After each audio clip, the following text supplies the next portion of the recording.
Hi friends, welcome to our channel.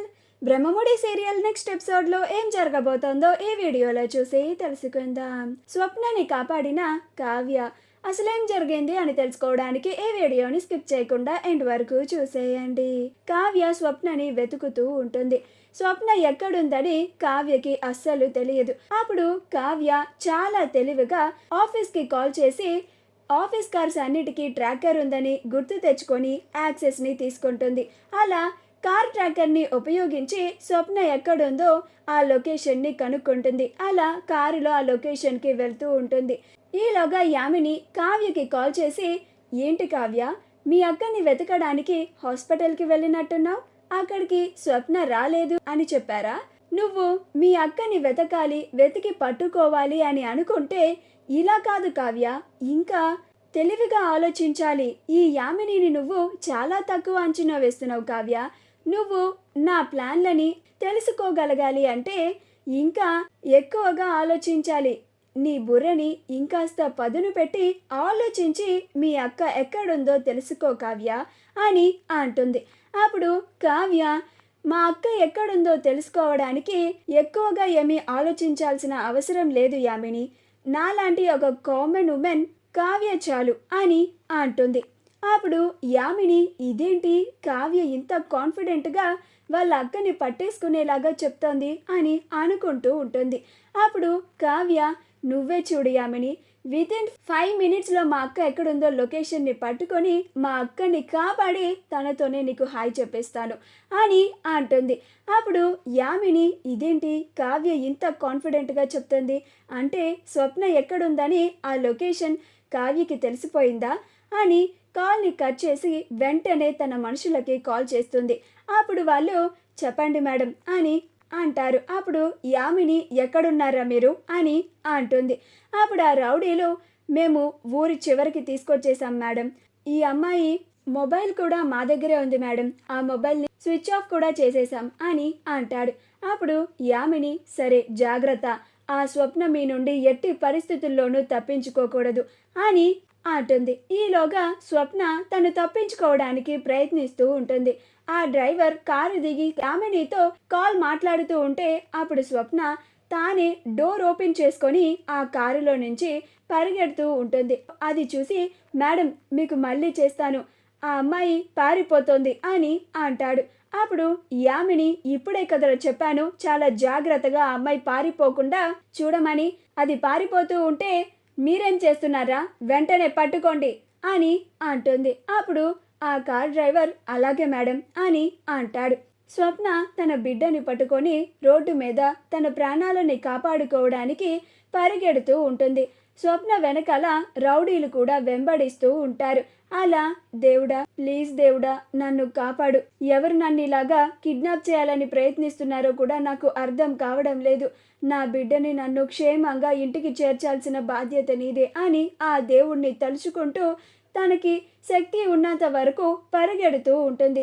అలా తనకి పరిగెత్తడానికి ఓపిక లేకపోయినా కానీ ఓపిక తెచ్చుకొని మరి తన ప్రాణాలని కాపాడుకోవడానికి పరిగెడుతూ ఉంటుంది. వెనకాలే రౌడీలు, ఆగవే ఆగు లేకపోతే చంపేస్తాను అని అరుచుకుంటూ స్వప్న వెనకాలే పరిగెడుతూ ఉంటారు. కావ్య, ఎంతసేపు యాదగిరి, త్వరగా పోని అని అంటుంది. అలా కావ్య కూడా లొకేషన్కి చేరుకుంటుంది. అక్కడ కార్ ఆగి ఉంటుంది కానీ అందులో స్వప్న ఉండదు. అప్పుడు కావ్య అది చూసి చాలా కంగారు పడుతుంది. అంటే అక్క ఈ చుట్టుపక్కల ఎక్కడో ఉండి ఉంటుంది అని పరిగెట్టుకుంటూ చుట్టుపక్కలంతా చూస్తూ ఉంటుంది. యాదగిరిని కూడా చూడమని చెప్తుంది. అలా యాదగిరి కూడా అలాగే మేడం అని యాదగిరి కూడా ఇంకో పక్క వెతుకుతూ ఉంటాడు. కావ్య తన అక్క కోసం పరిగెడుతూ అంతా వెతుకుతూ ఉంటుంది. ఈలోగా యామిని కావ్యకి కాల్ చేస్తుంది. అప్పుడు కావ్య, ఏంటి యామిని అని అంటుంది. అప్పుడు యామిని, ఏంటి కావ్య, మీ అక్క కోసం నువ్వు కూడా నడి రోడ్డు మీద పరుగులు తీస్తున్నావా అని అంటుంది. అప్పుడు కావ్య, యామిని దయచేసి మా అక్కని మాత్రం ఏం చేయకు, మా అక్కకి ఏమన్నా అయ్యిందా నిన్నస్సలు వదిలిపెట్టేదే లేదు అని అంటుంది.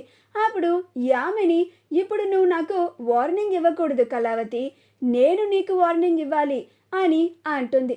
అప్పుడు కావ్య ఏం మాట్లాడుతున్నావు నువ్వు అని అంటుంది. అప్పుడు యామిని అవును కావ్య, నువ్వు ఇలా నాతో మాట్లాడుతూ నాతో గొడవ పడుతూ టైం అంతా వేస్ట్ చేసుకుంటున్నావు. నువ్వు వెంటనే వెళ్ళి మీ అక్కని కాపాడుకో. నా మనుషులు అసలే వెధవలు, రౌడీలు. మీ అక్కని ఏమైనా చేయొచ్చు, నీ ఇష్టం అని కాల్ని కట్ చేస్తుంది. అప్పుడు కావ్య ఇంకా కంగారు పడుతూ స్వప్నని వెతుకుతూ ఉంటుంది. యామిని తన మనుషులకి కాల్ చేసి స్వప్నని చంపేయమని చెప్తుంది. స్వప్న పరిగెత్తి ఇక దారి దొరకక తను పరిగెత్తడానికి ఓపిక లేక ఒక గుడి దగ్గర నుంచొని ఉంటుంది. అలా రౌడీలకి దొరికిపోతుంది. అలా రౌడీలు యామిని స్వప్నని చంపేయమని చెప్పింది అని వాళ్ళు స్వప్నని పొడి చేయడానికి కత్తులు తీస్తారు. అలా స్వప్న దగ్గరికి వచ్చి కరెక్ట్గా స్వప్నని పొడి చేసేలోపు అక్కడికి కావ్య వస్తుంది. అప్పుడు కావ్య స్వప్నని పొడవనివ్వకుండా వాళ్ళని ఆపి వాళ్ళని కొట్టి ఆ రౌడీల నుండి స్వప్నని కాపాడి ఇద్దరు కలిసి పరిగెడుతూ ఉంటారు. అలా స్వప్న పాపని తీసుకొని కావ్య స్వప్నని పట్టుకొని ఇద్దరు పరిగెడుతూ ఉంటారు. అలా కార్ దగ్గరికి చేరుకున్న తర్వాత యాదగిరి యాదగిరి అని పిలుస్తారు. అప్పుడు ఈలోగా యాదగిరి వచ్చేస్తాడు.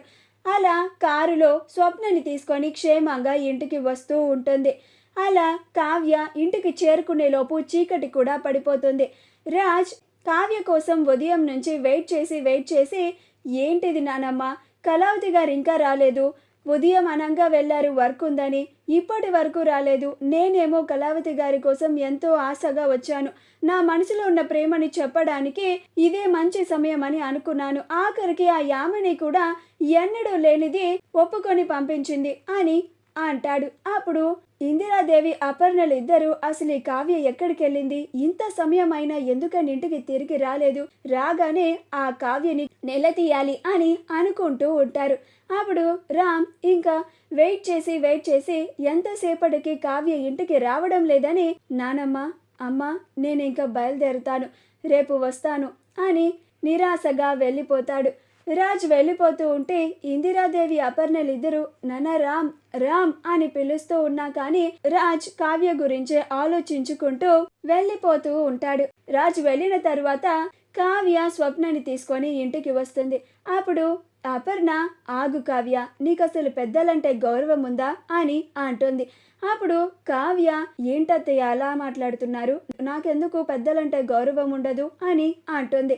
అప్పుడు అపర్ణ మరి ఉదయం అత్తయ్య గారు నిన్ను బయటికి వెళ్ళొద్దు అన్నా కానీ ఎందుకని బయటికి వెళ్ళావు అని అంటుంది. అప్పుడు కావ్య అది అత్తయ్య చెప్పాను కదా నాకు అర్జెంట్ వర్క్ ఉందని అందుకే వెళ్ళాను అని అంటుంది.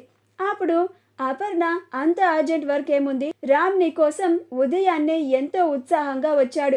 వాడు ఈ రోజంతా నువ్వెప్పుడెప్పుడు వస్తావా, తన మనసులో ఉన్న మాటని నీకు ఎప్పుడెప్పుడు చెప్పాలా అని ఎంతో ఆశగా ఎదురు చూశాడు. కానీ చివరాఖరికి నువ్వు ఇంకా రాకపోవడంతో వాడు ఎంతో నిరాశగా తిరిగి వెళ్ళిపోయాడు. వాడు అలా వెళ్తూ ఉంటే మా గుండె తరుక్కుపోయింది తెలుసా కావ్య, ఎందుకు ఇలా చేసావు కావ్య, ఒక మంచి అవకాశాన్ని నువ్వే చేతులారా పాడు చేసుకున్నావు అని అరుస్తూ ఉంటుంది. ఈలోగా స్వప్న ఆంటీ కావ్యనేమి అనకండి ఆంటీ, కావ్య నన్ను కాపాడడానికే వచ్చింది అని అంటుంది. ఆ మాట వినగానే అపర్ణ ఇందిరాదేవులు ఇద్దరు ఆశ్చర్యపోతారు. ఏం మాట్లాడుతున్నావు స్వప్న, నిన్ను కాపాడడానికి రావడం ఏంటి అని అంటారు. అప్పుడు స్వప్న అవునంటీ నన్ను రౌడీలు కిడ్నాప్ చేశారు అని అంటుంది. ఆ మాట వినగానే ఇందిరాదేవి అపర్ణలు ఇద్దరు ఆశ్చర్యపోతారు. మా వీడియో కనుక మీకు నచ్చినట్లయితే లైక్ చేయండి, షేర్ చేయండి, మా ఛానల్ని సబ్స్క్రైబ్ చేసుకోండి, పక్కనే ఉన్న బెల్ ఐకాన్ని క్లిక్ చేయడం మాత్రం మర్చిపోకండి.